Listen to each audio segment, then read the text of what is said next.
Well, hello there. How are you? I am doing just fabulous.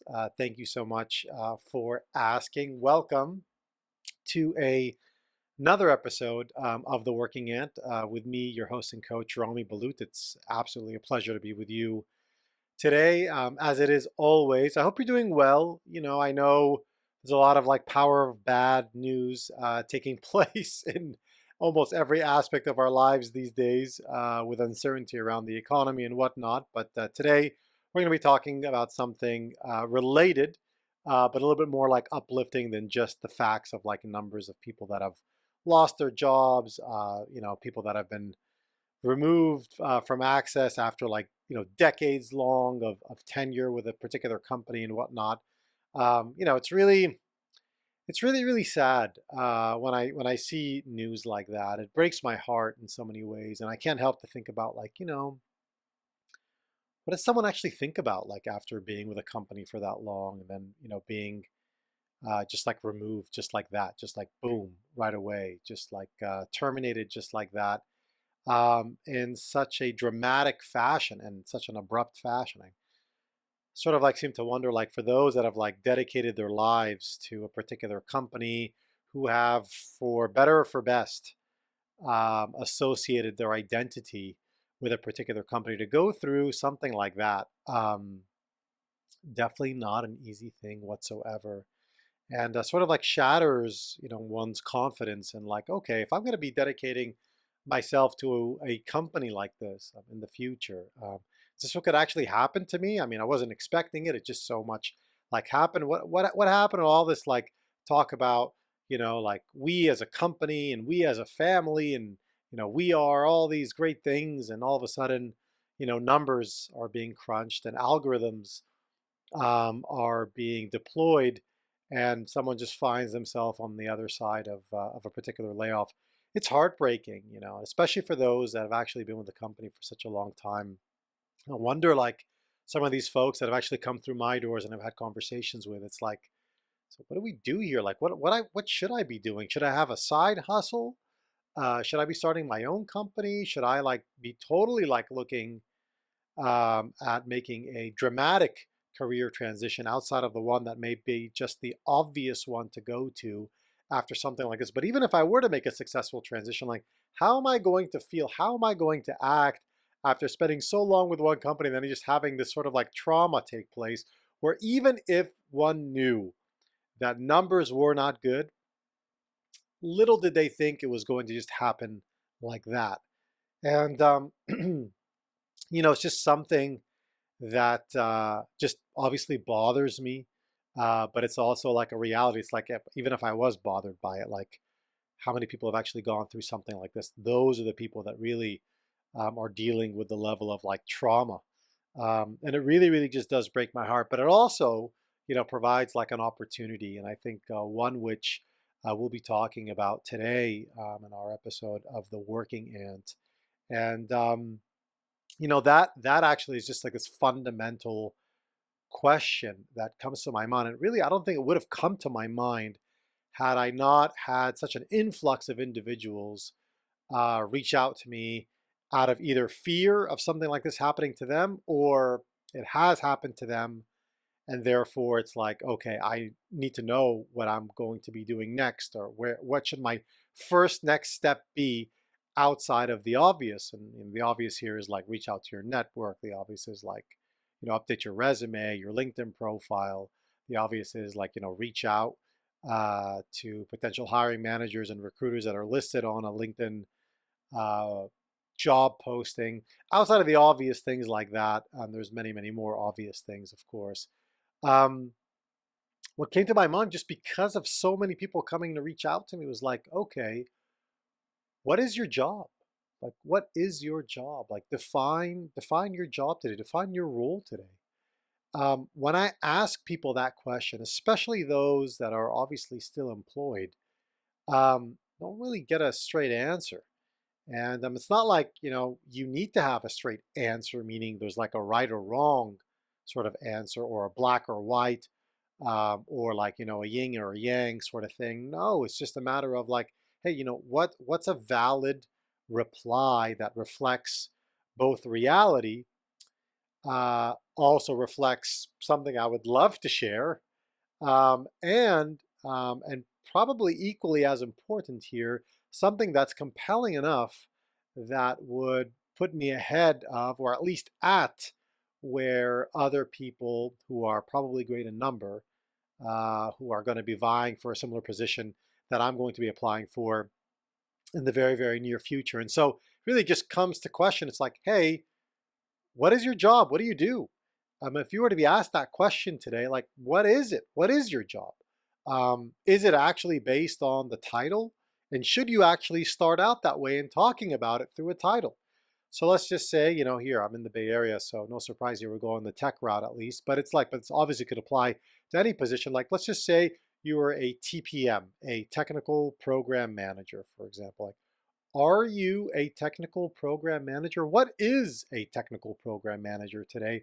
What does that actually constitute? And when you actually say that you are, or identify with the fact that you are indeed a technical program manager, well, what on earth does that translate into the person that's actually listening to it, hearing you out, knowing that you are a technical program manager? What does that actually mean? And so it begs the question, like, hey, what is it that you actually do?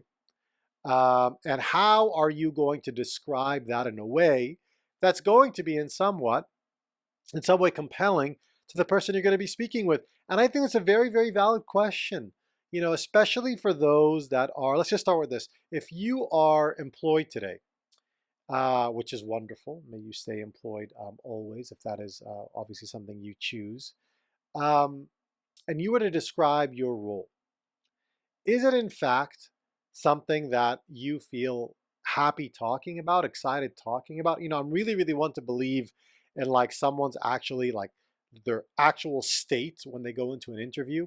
So what I mean by that is like if you're not actually like happy and excited about what it is that you do, or uninspired about what it is that you do, I'm a strong believer like these energy forces, they will actually come across very, very strongly in an interview.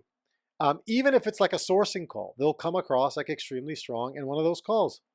And so you need to feel good about what it is that you do. That's what I'm trying to say. In essence, you need to feel excited about what it is that you do, in a way where, like, hey, you know what? If I were to talk about this right now, my energy levels would be quite exciting to the other person, because nobody wants someone to work for them that's miserable. And even if they actually did, you wouldn't want someone to take advantage of the fact that you're not happy where you're at in your role, because typically that'll just mean like, hey, you know what, this person is very, very likely to jump ship, and so we probably should give them the lower side of the compensation, because we probably know that the likelihood they're going to grow and get out of this role is probably going to be imminent, and so let's take advantage of that for ourselves.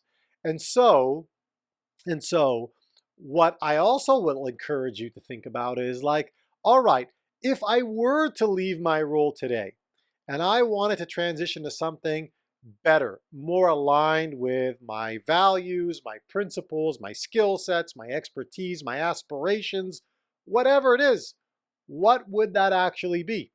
And then can you use that in order for you to today realign your existing role with something that perhaps can speak to some of that in the future positioning statement? So let's just say, for example, you were in talent acquisition, and for some reason your role is in fact under a lot of scrutiny today. And hey, you know what? You may be tapped to be part of a future reduction of staff. So maybe it's time for you to reach out cross organization and cross functionally with someone else and work on a particular opportunity that could very, very much either build or align with some of the skill sets you're looking to use much more vigorously and deliberately in your next role. And so I think that's a very, very key element here for you to consider, especially in times like these. And you know what? Like, here it really goes back to um, either A, you're going to be speaking to your role and you're going to come, from like a skill set, expertise sort of, positioning, or you're going to be leveraging a lot of these relationships where it's not a matter of like, hey, the products that you've created, the craftsmanships that you've actually achieved, but more so the relationships you've actually built and leveraging those in a future career transition. And I've said this time and time again, nourishing your relationship before needing your relationship is going to be essential just to being a professional in the year 2023 and beyond, if you didn't know that already. But going back to this topic, like seriously, like what is your job? What is your job? Like, think about that. Can you write it down? Can you visualize it on a whiteboard? Can you describe how your role contributes to the bottom line of a company? Can you describe how your role exists or even came to fruition to begin with? Can you, for example, sell your role to somebody else if they were interviewing for it? So if you wanted to interview for a particular position, you were talking about your role, try selling that back to yourself. Like, hey, you know what? I'm hiring for this. You should be able to do this. You should be well versed in this, skilled at this, have this many years experience doing this, agile in doing this, capable enough to be doing this, stretched enough to be doing this, setting whatever metrics to be doing this, and then going about delivering those in a timely fashion, in a compelling way where stakeholders' needs are met, et cetera, et cetera, et cetera, except try to sell that role back to yourself. How on earth would you feel doing so? Like, is that actually like compelling to you? Like, do you actually feel that, hey, you know what? I would want to work for someone like me, or I would want to take my own role if I actually had the opportunity to. Now, some, maybe thinking at this point in time, like, you know what, Rami, I'll take anything at this point in time. I just want to stay safe and ride out this storm. And that's fine. But like, I really, really believe a lot more is coming to this economy, especially here in North America. And so really trying to set yourself up goes back to like the existentialism of like why your role exists and why you in particular are best suited to be in that position, like what you have actually done as a result of that. And for those of you that have actually been with a company for a very, very long time, I think this is truly where you should make an investment of time in this, like trying to figure out like, hey, you know what, if my role was eliminated today for whatever reason, even if it's safe, what would I be saying right now? What would I be doing right now? How would my positioning be sound enough to compete against others that are truly, truly, truly aligned to a position that that I want to pursue? And if I don't even know, like, what on earth am I going to be pursuing at this point in time? I think this is a really, really great time to recalibrate and readjust one's positioning. And it really starts with like, hey, what is your job? Like, what do you do? Like, imagine like you were actually out and you were at a social gathering. I wish we had so many more of those these days. In any event, and someone just asks you like, hey, like, what do you do? Like, how could you be really impactful and effective in a statement like that? Because most people are going to associate you like with your identity, with the work that you do, if you were to allow it to go down that route. Perhaps you may want to consider not going the route of describing the role itself, but in fact describing the benefits of your role. Like, hey, you know what? Instead of a process like description of your role, it could be very much a benefits piece of your role. Instead of describing task or operator like parts of your role, then consider describing, the actual ownership side of your role. What have you actually done as an owner of this role? And I really, really think if you're able to do that for yourself, man, you have got so much more going on for you than so many others. It is difficult and challenging for you to be intentional about this and the way you position yourself.